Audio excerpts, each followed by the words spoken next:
Hello दोस्तों, good morning. नमः संस्कृताय। आप सभी का EMS क्लासेस 1 में स्वागत है। आज हम जो पढ़ने के लिए उपस्थित हुए हैं दोस्तों, प्रश्नोत्तरी आज हम करेंगे। और वह प्रश्नोत्तरी किसका करेंगे दोस्तों? तो शिशुपाल बधम जो महाकाव्य है। क्या है दोस्तों? यह एक महाकाव्य है जो बृहत्त्रयी के अंतर्गत आता है। इसके रचयिता माघ हैं। तो आइए दोस्तों, इसका हम प्रश्नोत्तरी स्टार्ट करते हैं। इसका जो सामान्य परिचय है, इसका जो परीक्षा की दृष्टि से सामान्य परिचय पूछा गया है झारखंड के PGT में स्पेशल रूप से, तो दोस्तों इसका सामान्य परिचय जो है पिछले कल की क्लास में हम दे चुके हैं। आप लोग जाकर उसको देख सकते हैं। आज का हमारा जो है प्रश्नोत्तरी है, किस पर है? शिशुपाल बधम पे। तो आइए इसका हम प्रश्नोत्तरी करना स्टार्ट करते हैं। तो आज का हमारा पहला प्रश्न है दोस्तों, शिशुपाल बधम रचयिता क अस्ति। शिशुपाल बधम के रचयिता कौन है? कालिदास है, माघ है, भारवी है या फिर हर्ष है? कौन है दोस्तों? तो इसके हमारे रचयिता कौन है? तो माघ है। कौन है इसके रचयिता? कौन है? माघ है। माघ जो है इसके रचयिता है। आज दूसरा प्रश्न हमारा है दोस्तों, शिशुपाल बधम महाकाव्य कति सर्गा संति। शिशुपाल बधम में कितने सर्ग है? सर्गों की कुल कितनी संख्या है? तो दोस्तों कितनी है? 18 है, 20 है, 22 है, 19 है। कुल सर्गों की संख्या कितनी है दोस्तों? तो हमारे कुल सर्गों की संख्या कितना है? 20 है। यह 20 सर्गों की संख्या है। यह किसके अंतर्गत आता है दोस्तों? तो यह बृहत्त्रयी के अंतर्गत आता है। किसके अंतर्गत आता है? बृहत्त्रयी के अंतर्गत आता है। बृहत्त्रयी के अंतर्गत आता है। जो शिशुपाल बधम है यह बृहत्त्रयी के अंतर्गत आता है। बृहत्त्रयी में दोस्तों कितने ग्रंथ हैं? बृहत्त्रयी में हमारे कितने ग्रंथ है? तो 3 ग्रंथ है। कौन कौन से हैं? बृहत्त्रयी में हमारे 3 ग्रंथ है। पहला है किराता अर्जुनियम, दूसरा है शिशुपाल बधम और तीसरा हमारा है नैषधि चरितम है। क्या है दोस्तों? नैषधि चरितम है। तो इसमें कितने किरात में कितने श्लोक हैं? तो किरात में 18 है। सर्गों की संख्या कितनी है दोस्तों? 18 है। और शिशुपाल बधम में कितना है? तो 20 है। और नैषधि चरितम कितना है? तो 22 है। कितना है दोस्तों?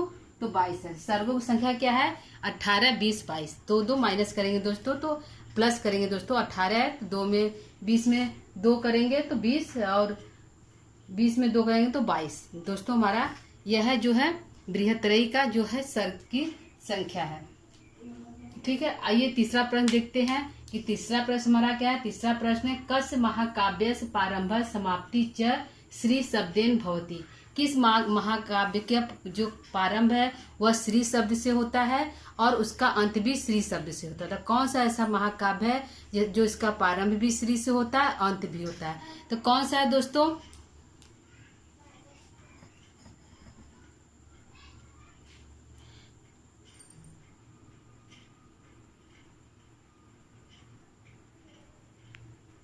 तो कौन सा है दोस्तों? तो हमारा है ये है शिशुपाल बधम। क्या है हमारा आंसर? है शिशुपाल बधम जो है इसका प्रारंभ भी शिशुपाल वधम, इसका प्रारंभ भी दोस्तों वधम, इसका प्रारंभ भी श्री से होता है, अंत भी होता है। क्या है? इसका प्रारंभ भी श्री से होता है और अंत भी श्री से होता है।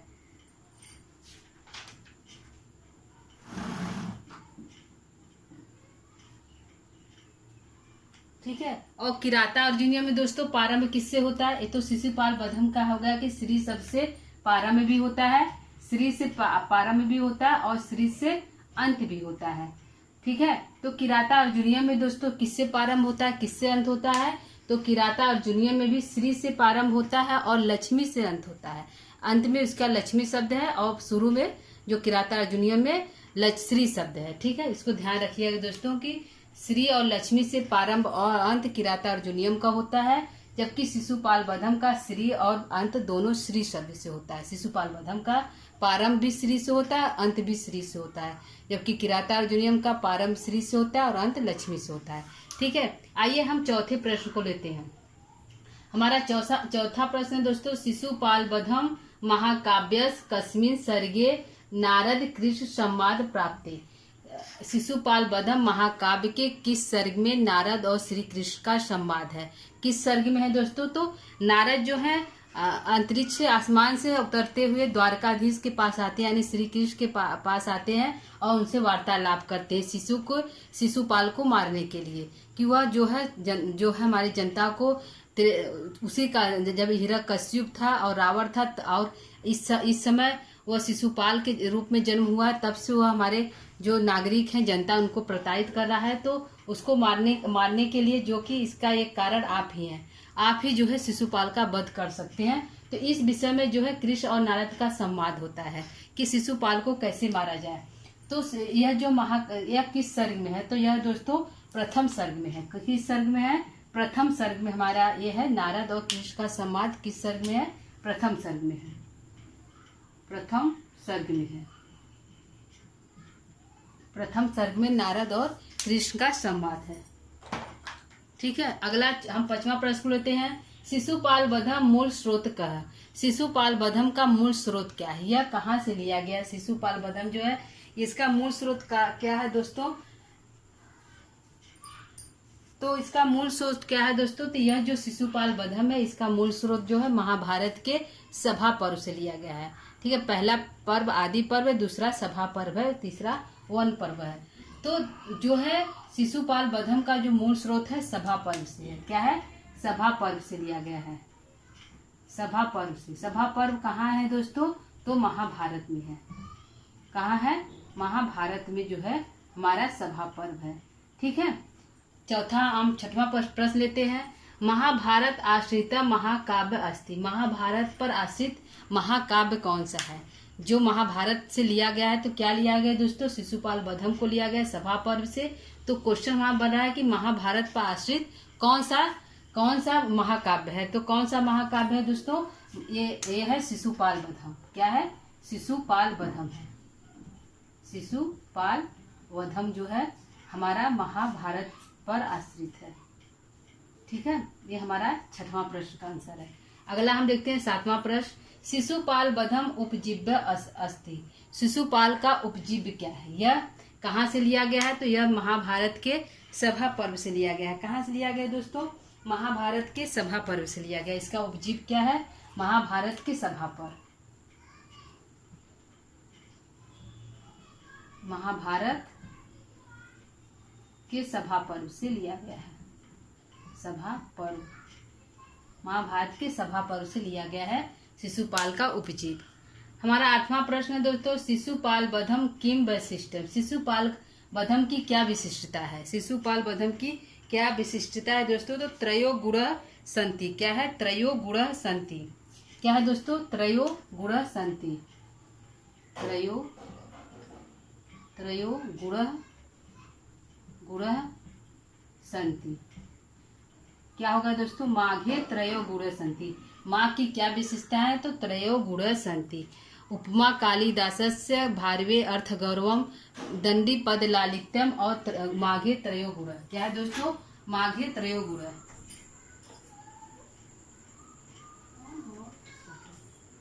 माघे जो त्रय गुण है, हमारा जो है दोस्तों, देखते हैं फिर से हम जो है शिशुपाल वधम की विशेषता क्या है? त्रयो गुण संति। माघे त्रयो गुण संति। इसका जो है पूरा लेंगे दोस्तों, तो उपमा कालिदासस्य भारवे अर्थ गौरवम दंडी पद लालित्यम और माघे त्रयो गुण संति। ठीक है, तो यह विशेषता क्या है? शिशुपाल वधम की है। अगला हम प्रश्न लेते हैं। 9वां प्रश्न आज का हमारा क्या है दोस्तों? 9वां प्रश्न है रैवतक पर्वत वर्णम कस्मिन् काव्ये वर्तते। रैवतक पर्वत का वर्णन किस काव्य में है? तो किस काव्य में है दोस्तों? जब श्री कृष्ण जाते हैं युधिष्ठिर के जो राष्ट्रीय यज्ञ है उसमें शामिल होने के लिए जाते हैं, तो रास्ते में चौथे जो चतुर्थ सर्ग में उसमें जो है वहां पे रैवतक पर्वत का वर्णन है, वहां मिलता है। तो यह किस महाकाव्य में? प्रश्न हमारा है दोस्तों, यह किस महाकाव्य में है? तो शिशुपाल वधम महाकाव्य में है। रैवतक पर्वत से वर्णम कस्मिन् काव्ये वर्तते। किस काव्य में इसका वर्णन है? तो शिशुपाल वधम में है।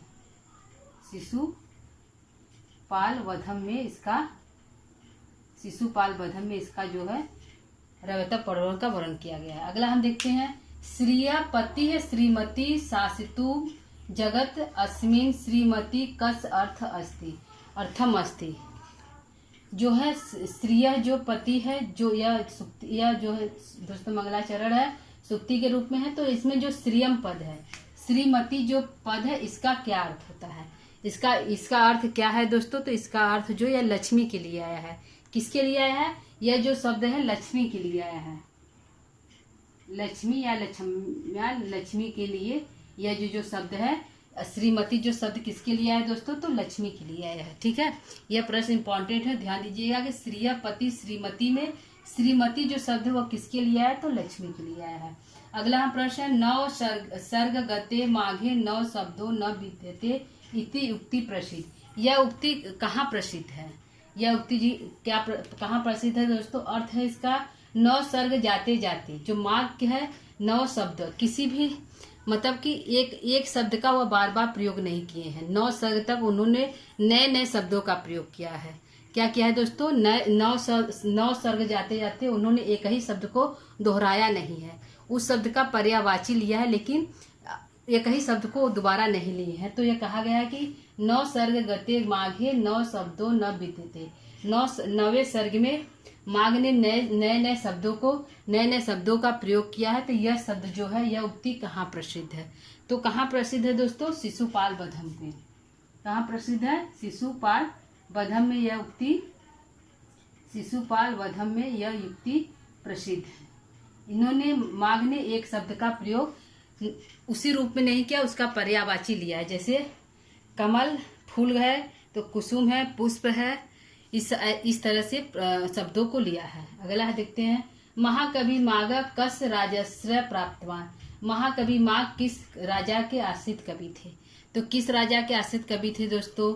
हर्ष के थे, हर्षवर्धन के थे, कि भोज के थे, कि किस राजा के आश्रित कवि थे? तो दोस्तों हमारा आंसर होगा कि यह महाराज भोज के आश्रित कवि थे। किसके थे? भोज, राजा भोज के आश्रित कवि थे। राजा भोज के आश्रित कवि थे। कौन थे? यह जो थे माघ जो है राजा भोज के आश्रित कवि थे। राजा कौन थे? भोज राजा थे। ठीक है, 13वां प्रश्न हमारा है, माघस जन्म भूमि आश्रित। माघ का जन्म भूमि कहाँ पे है? तो यह जालौर के भीनमाल नामक स्थान पे इनका जन्म हुआ था। कहाँ हुआ था? जालौर के भीनमाल। यह जालौर के भीनमाल नामक स्थान पर इनका जन्म हुआ था। कहाँ हुआ दोस्तों? जालौर के भीनमाल नामक स्थान पे इनका जन्म हुआ था। दोस्तों आइए फिर से इसको एक बार हम देख लेते हैं, इसको रिपीट कर लेते हैं दोबारा। पहला प्रश्न है, शिशुपाल बधम रचयिता क अस्ति। शिशुपाल बधम के रचयिता कौन है? तो माघ है। शिशुपाल बधम महाकाव्य कति सर्गा संति, कितने सर्ग है? तो 20 सर्ग है। किस महाकाव्य में कस महाकाव्य से प्रारंभ समाप्ति च श्री शब्देन भवति। किस महाकाव्य का प्रारंभ और समाप्ति श्री शब्द से होता है? तो शिशुपाल बधम का प्रारंभ और अंत श्री शब्द से होता है।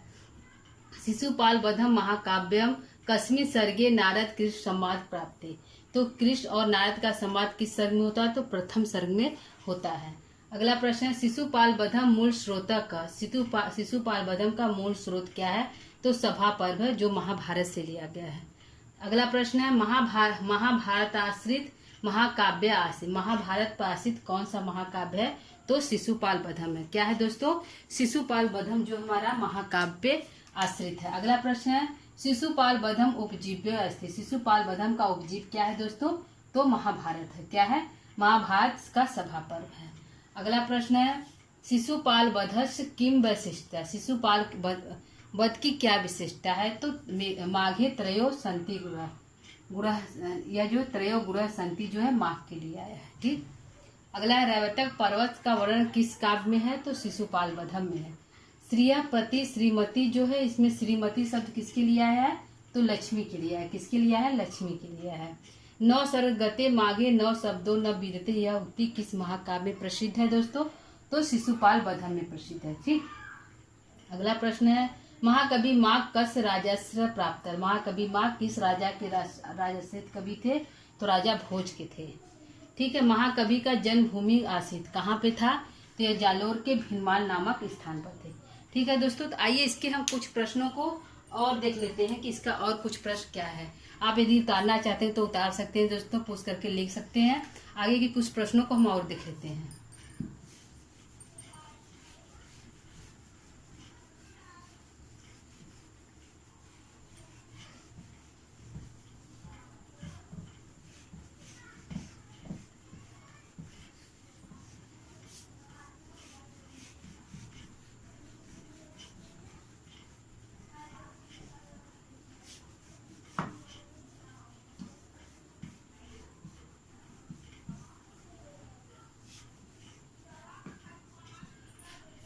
अगला प्रश्न हम देखते हैं दोस्तों कि अगला प्रश्न हमारा क्या है।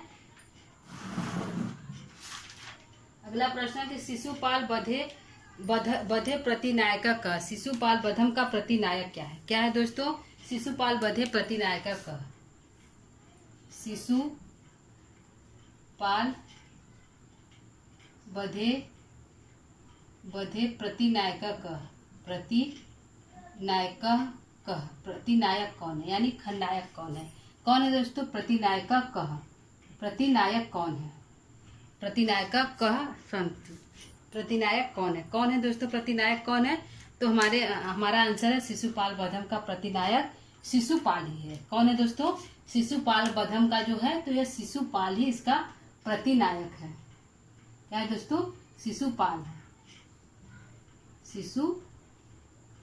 शिशुपाल ही है। इसको ध्यान रखिए दोस्तों, इसके नाम पर ही, प्रतिनायक के नाम पर ही इस महाकाव्य का नाम रखा गया है। तो शिशुपाल बधम का बधे का प्रतिनायक कहते हैं, तो शिशुपाल ही इसका प्रतिनायक है। कौन है दोस्तों? शिशुपाल ही इसका प्रतिनायक है। माघे संति त्रयो गुण इति केन उत्तम है, यह उक्ति किसने कहा है? माघे संति त्रयो गुण। अगला प्रश्न है माघे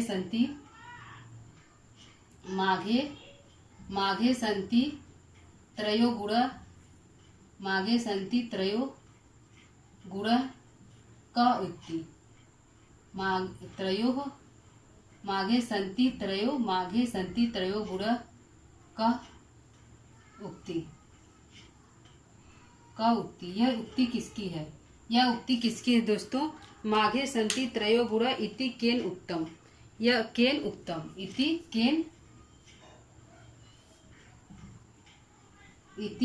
केन उत्तम, इसकी यह उक्ति किसने कही है?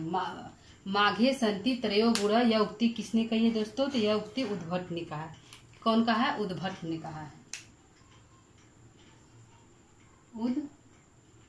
उद्भट ने कहा है। कौन कहा है? उद्भट ने यह उक्ति कही है। किसने कही है दोस्तों?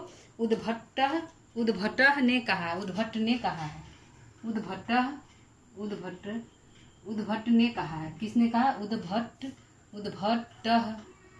उद्भट ने कहा है। ठीक है, उद्भट ने उक्ति कहा है। तो उद्भट ने क्या माघे संति त्रयोगी है, तो माघ क्या होगा? इसकी जो पूरी उक्ति है दोस्तों जो है उपमा कालिदासस्य भारवे अर्थ गौरवम दंडी पदलालितम, और जो है माघे संति त्रयोगी, यह उक्ति जो है सभी जो तीनों उक्ति है यह जो है तीनों के लिए उद्भट ने कहा है। उद्भट ने कहा है। ठीक है, अगला हम प्रश्न लिखते हैं कि हमारा अगला प्रश्न क्या है दोस्तों? मेघे माघे गतवयम। क्या है दोस्तों? मेघे माघे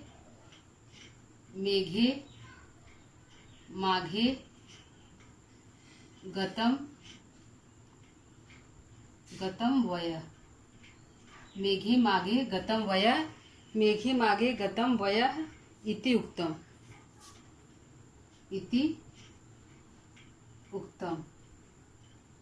मेघे माघे गतम वयम, जो ये उक्ति है, यह उक्ति जो है, यह उक्ति किसने कहा है? मेघे माघे गतम वय, यह उक्ति किसने कहा है दोस्तों? तो यह उक्ति कहा है मल्लीनाथ ने। किसने कहा है? यह उक्ति कहा है मल्लीनाथ ने। यह उक्ति मल्लीनाथ ने कहा। क्या कहा है? मेघे माघे गतम वय। इसका अर्थ है दोस्तों मेघदूत और माघ का जो है, मेघी माने मेघदूत और माघ का जो है शिशुपाल बधम, यह दोनों को पढ़ने में, गतम माने आयु माने वयम माने आयु, पूरी आयु समाप्त हो जाती है। तो इतनी अच्छी यह महाकाव्य है कि उसके पढ़ने में मानो कि पूरी आयु जो है समाप्त हो जाती है। ठीक है, मल्लीनाथ का यह कथन है। किसका कथन दोस्तों? यह कथन मल्लीनाथ का है। ठीक है, शिशुपाल बधम महाकाव्य उपमा कह।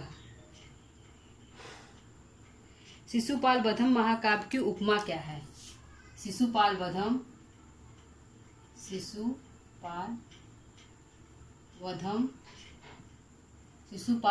उपमा कह। शिशुपाल बधम महाकाव्यस उपमा कह।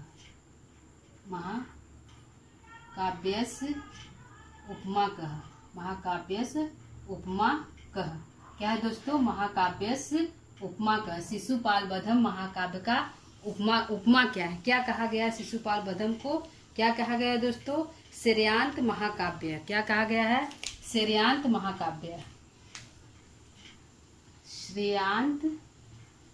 श्रेयांत महाकाव्य। महाकाव्य। यह जो श्रेयांत महाकाव्य किसको कहा गया है दोस्तों? तो श्रेयांत महाकाव्य जो है शिशुपाल बधम को कहा गया है कि इसका श्री शब्द से अंत होता है। श्रेयांत माने श्री से अंत होता है, श्री से अंत होता है और श्री शब्द से अंत होता है। शिशुपाल बधम महाकाव्य के उपमा के श्रेयांत अंत है। इसका श्री से प्रारंभ भी होता है और श्री से अंत भी होता है। तो इसका जो है श्रेयांत होता है श्री शब्द से। ठीक है, श्री शब्द से। ठीक है, यह उक्ति किसके लिए है दोस्तों? तो यह उक्ति जो है शिशुपाल बधम के लिए है। लक्ष्मी पदांक महाकाव्य। एक उक्ति है दोस्तों लक्ष्मी पदांक। क्या है दोस्तों? लक्ष्मी पदांक जो है लक्ष्मी पदांक जो उक्ति, लक्ष्मी पदांक जो उक्ति है यह किसके लिए है? यह किस महाकाव्य के लिए है? लक्ष्मी पदांक महाकाव्यम। लक्ष्मी पदांकम महाकाव्यम। महाकाव्य। यह जो उक्ति है किसके लिए है दोस्तों? तो यह उक्ति जो है अलग से प्रश्न है दोस्तों। यह उक्ति किसके लिए है? तो यह जो है किराता अर्जुनियम के लिए है। किसके लिए है? किराता अर्जुनियम के लिए है। अर्जुनियम के लिए है। कौन सी उक्ति?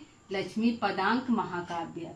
और वह उक्ति श्रेयांत महाकाव्य जो है शिशुपाल बधम के लिए है। लक्ष्मी पदांक किसके लिए है? तो किराता अर्जुनियम के लिए है। ठीक है, अगला हम प्रश्न लेते हैं दोस्तों।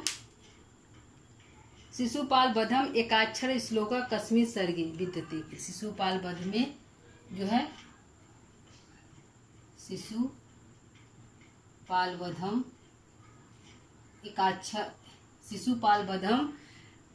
एकाक्षर श्लोक का है दोस्तों। एकाक्षर श्लोक, एक ही अक्षर, शिशुपाल बधम में एक ही अक्षर का श्लोक कस्मिन् सर्गे विद्यते। किस सर्ग में विद्वान है?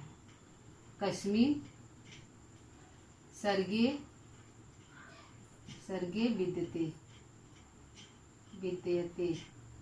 किस सर्ग में विद्वान है दोस्तों? यह हमारा प्रश्न है, किस सर्ग में विद्वान है? शिशुपाल बधम का एक ही अक्षर का श्लोक किस सर्ग में विद्वान है दोस्तों? तो 19वें सर्ग में। किस सर्ग में दोस्तों? 19वें सर्ग में हमारे है। 19वें सर्ग में है। किस सर्ग में है? 19वें सर्ग में है। 19वें सर्ग में है। और इसमें क्या है? एकाक्षर श्लोक जो है क्या है दोस्तों? तो एकाक्षर श्लोक हमारा है द दो करके। इसका जो है एकाक्षर, एक ही द अक्षर से उन्होंने एक ही अक्षर में श्लोक की रचना की है। और वह श्लोक किस सर्ग में है? वह श्लोक 19वें सर्ग में। किस सर्ग में दोस्तों? 19वें सर्ग में है। और द करके जो श्लोक है वह जो है लिखा गया है। एक श्लोक दोस्तों न करके भी है। यह तो शिशुपाल बधम का एक श्लोक है न करके। क्या है? न नो नुन्नम करके है। न नो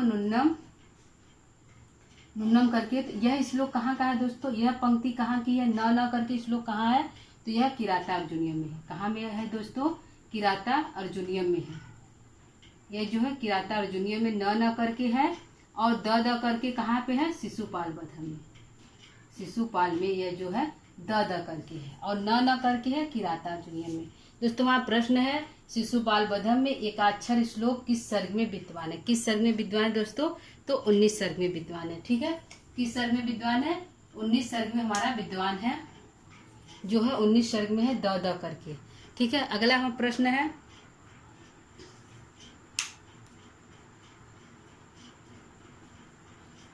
घंटा माग इति उपाधि कस्मात् सर्गात् प्राप्ते।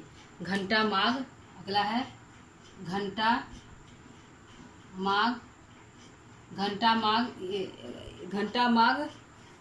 माग इति उपाधि कस्मात्। घंटा माग इति उपाधि कस्मात् सर्गात् अस्ति। किस सर्ग में है? जो उपमा दिया गया है माघ को जो घंटा माघ की उपमा दी गई तो किस सर्ग में दिया गया है दोस्तों? तो यह सर्ग चौथे सर्ग में दिया गया है। किस सर्ग में दिया गया है? चतुर्थ सर्ग में दिया गया है। आंसर क्या होगा? चतुर्थ सर्ग में यह उपमा दिया गया है।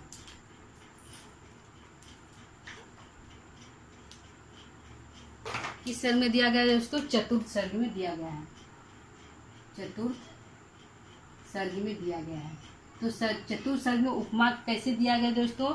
जब रैवतक पर्वत पे जाते हैं। क्या है? रैवतक जो पर्वत है, ये हमारा मान लीजिए रैवतक पर्वत है। रैवतक पर्वत ये हमारा है। क्या है दोस्तों? रैवतक पर्वत है।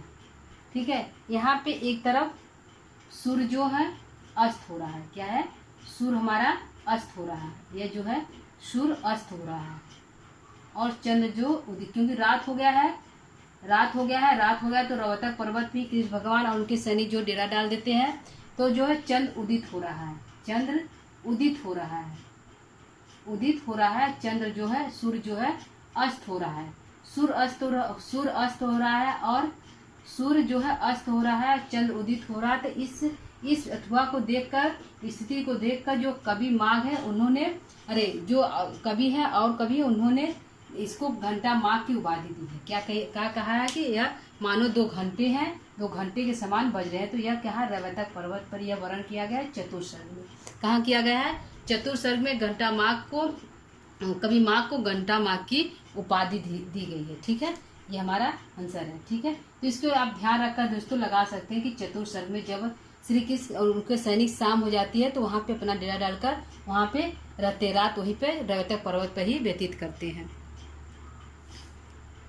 अगला, शिशुपाल के किस सर्ग में यमुना नदी का वर्णन? शिशुपाल वधम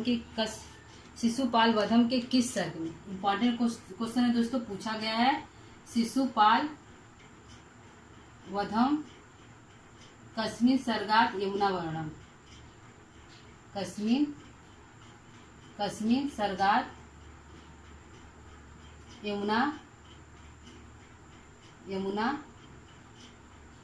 यमुना वर्णम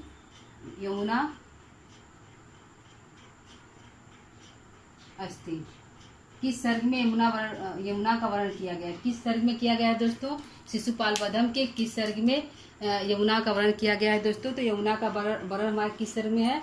द्वादश सर्ग में। क्या है? 12वें सर्ग में यमुना का वर्णन किया गया है। 12वें सर्ग में क्या किया गया है? यमुना नदी का वर्णन जो कहाँ किया गया है दोस्तों? तो 12वें सर्ग में यमुना नदी का वर्णन किया गया है। ठीक है।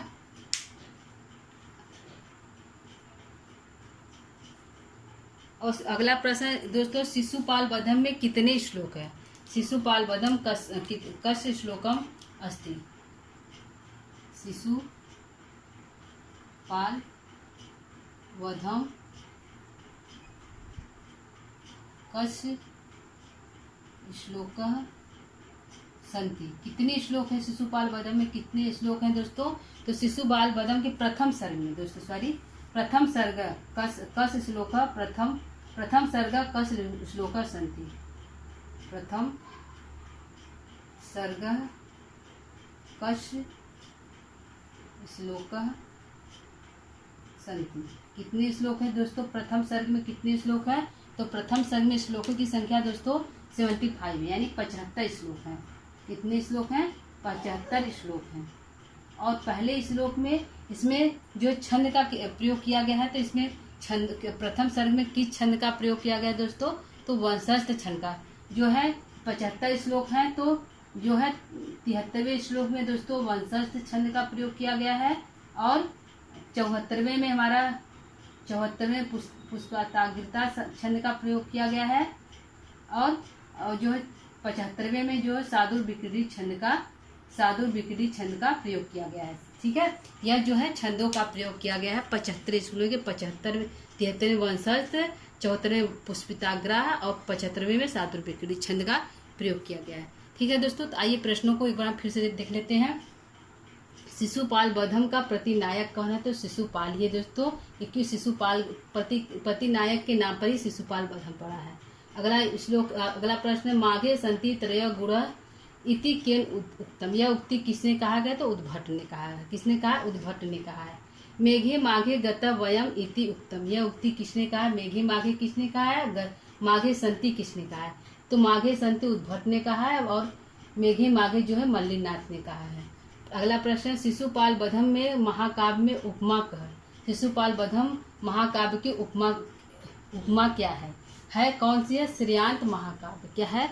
श्रेयांत महाकाव्य जो शिशुपाल बधम को कहा जाता है और लक्ष्मी पदांक महाकाव्य जो किरातार्जुनीयम को कहा जाता है। ठीक है। शिशुपाल बधम एक ही अक्षर का किस सर्ग में प्रयोग किया गया है?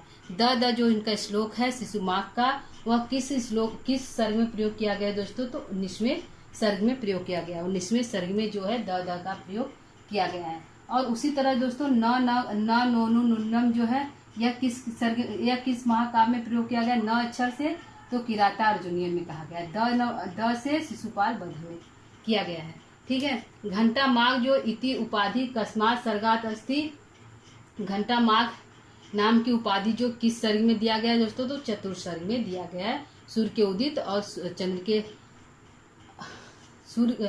के अस्त और चंद्र के उदित होने पर इस अवस्था को देखकर माघ को घंटा माघ की उपाधि दी गई है। ठीक है। शिशुपाल बधम कस्मिन सर्गात यमुना वर्णम, शिशुपाल बधम के किस सर्ग यमुना नदी का वर्णन किया गया है दोस्तों? तो 12वें सर्ग में किया गया है। वेरी इंपॉर्टेंट प्रश्न है दोस्तों, क्योंकि ये परीक्षा में पूछा गया प्रश्न है, तो यह आप लोग ध्यान दीजिएगा, बहुत इंपॉर्टेंट प्रश्न है। ठीक है। अगला है शिशुपाल बधम प्रथम सर्ग कस्म श्लोकस, शिशुपाल बधम के प्रथम सर्ग में कितने श्लोक है? तो 75 श्लोक में है। 73 में वंशज छंद का प्रयोग किया गया है, 74 में पुष्पिताग्रा छंद का, 75 में सादुर विकृति छंद का प्रयोग किया गया है। ठीक है दोस्तों, तो यह आज का हमारा प्रश्न है। दोस्तों आज का हमारा प्रश्न आप लोग को कैसा लगा? आप जो है कमेंट करके बता सकते हैं कि हमारा प्रयास आज का कैसा लगा। ठीक है। तो दोस्तों आज का क्लास को यहीं पर हम विराम देते हैं। अगला जो क्लास लेकर हम कल फिर से उपस्थित होंगे। तब तक के लिए दोस्तों नमः संस्कृता।